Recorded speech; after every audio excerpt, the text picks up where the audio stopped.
There's a new mini Game Boy on the scene. How does it stack up against the rest?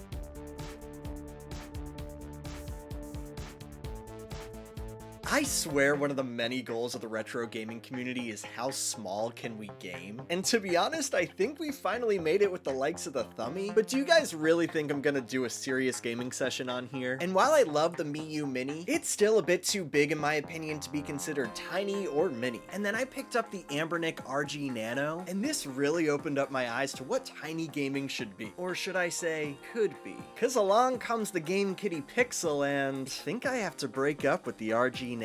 But look, these two were obviously meant to compete against each other, so let's let them battle it out themselves in Mini Game Boy Battle. GameKD Pixel versus Anbernic RG Nano. Now we are going to put these two against each other in 5 different categories, and in every category we will give each one a number on a scale of 1 to 10, and whichever one has the higher number in the end will be our mini Game Boy winner. And our categories will be overall build quality, screen, button quality, playability, and the emulation experience. And I guess let's get right into it with the build quality. Both of these devices are made out of aluminum, or aluminium, and they both feel super solid and dense. It's honestly really surprising when you pick either one up for the first time and you feel just how heavy they are. But it's that density and heft that really make them feel like premium devices even though they are so small. But they both have the same front face, with your D-pad, ABXY, start, and select. On the sides of each device is actually where things get extremely different. The RG Nano lacks volume buttons, which in order to change the volume you have to pause your game and enter the device settings. Though on the Pixel we have volume buttons on one side, thank God, along with an SD card. And then actually on the other side of the GameKD Pixel is an LED battery status feature, which is a nice touch. And then this is your power button, and another button here acts as a menu button when you want to adjust any of the settings or exit your game. And then for the RG Nano you just have the one power button and your SD card on one side. Both of these devices have shoulder buttons at the top, though the GameKD Pixel has an extra set, and we will get to how the buttons are in a bit. Though when you shake the GameKD Pixel, you can actually hear the shoulder buttons wiggle. And lastly, the Pixel has a headphone jack, and don't worry, they both have a little notch for a hand strap. So overall, like I said, the build quality for both of these is super solid, and I really don't think you could go wrong based on either of these just based on that. And these aluminum shells remind me a lot of the Game Boy Advance SP Unhinged. Let's give the RG Nano an 8.5 and the GameKD Pixel an 8. They are both super close, but I had to give it to the RG Nano just based on the shakiness of those buttons on the Pixel. Just makes me a little nervous. But now let's look at those screens. Which right off the bat, I think this is what gives the GameKD Pixel the biggest advantage. The RG Nano features a 1.5-inch screen, which looks great, but Anbernic opts for this slightly vertical screen, which I don't think makes any sense for gameplay. Most games are square or widescreen, and I get maybe they were going for a more Game Boy style body, but I think it jeopardizes the overall enjoyment of your gameplay.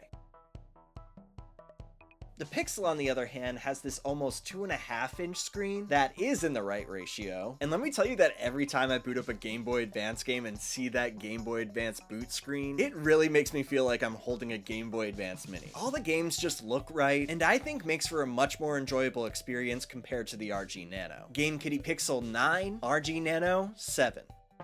Now moving on to the buttons. The RG Nano buttons feel super nice. The ABXY buttons are super bouncy and don't feel mushy at all, though I can't really say the same for the D-pad and the start and select. D-pads just start to lose it a little bit when they get this small. Like, I just feel like my whole thumb is pressing the entire thing the whole time. And the start and select just have a decent amount of travel. The L and R buttons, on the other hand, are nice and clicky and stay in place compared to the shoulder buttons on the GameKD. And even though I'm not the biggest fan of the button wiggle on the GameKD Pixel, the shoulder buttons I do think feel a bit better. And then I would say the front-facing buttons on the Pixel are the opposite of what the Nano offered. The start and select are clicky and exactly what I expected. The D-pad feels a bit more solid, though it could just be that it's a tad bigger. Though the ABXY buttons, while clicky, also feel a little mushy at the same time, and I feel as though they don't bounce back as nicely as the RG Nano. GameKD Pixel 7.5, RG Nano 7. Next up, Playability. Now, if you've ever played a tiny handheld, these are exactly what you'd expect in terms of comfortability, meaning they aren't great. Games that mainly utilize the A/B buttons and D-pad I think are the most comfortable to play, because just what's odd about devices like this is that you have the shoulder buttons on the top, kind of forcing you to hold them in this awkward kind of way. Like you kind of have to cradle the whole device like a baby bird, and then have your index fingers reach the top where the shoulder buttons are, rather than holding a regular sized device, where you are technically like holding half of it since the shoulder buttons are on the back. But if I had to choose between the two, I think I would choose the GameKD Pixel. The screen ratio helps obviously, but even just in terms of comfortability, it's nice to have just a tad extra amount of body to hold on to, and the buttons feel easier to press, aside from those L2 and R2. So RG Nano 7, GameKD Pixel 8. And finally, the Emulation Experience. Now, while these devices look premium, they aren't really going to provide the most high-end gaming experience. Both are stated to play up to PS1 games, and honestly, I didn't really notice any differences between the two when playing. Obviously, you will still come across games that are unplayable or slow, but that is going to be the case with any emulation device, or hell, even your Nintendo Switch. But performance between the two should be less of a concern, and I would really focus on some of the other factors we looked at.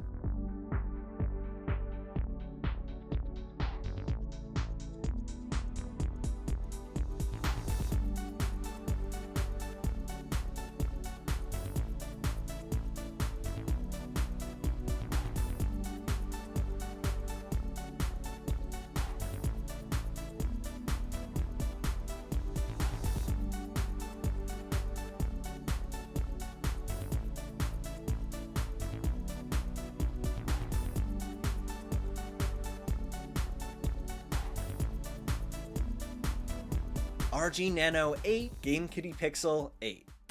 Well, it was a tough battle. Everyone gave it their all, but today our winner is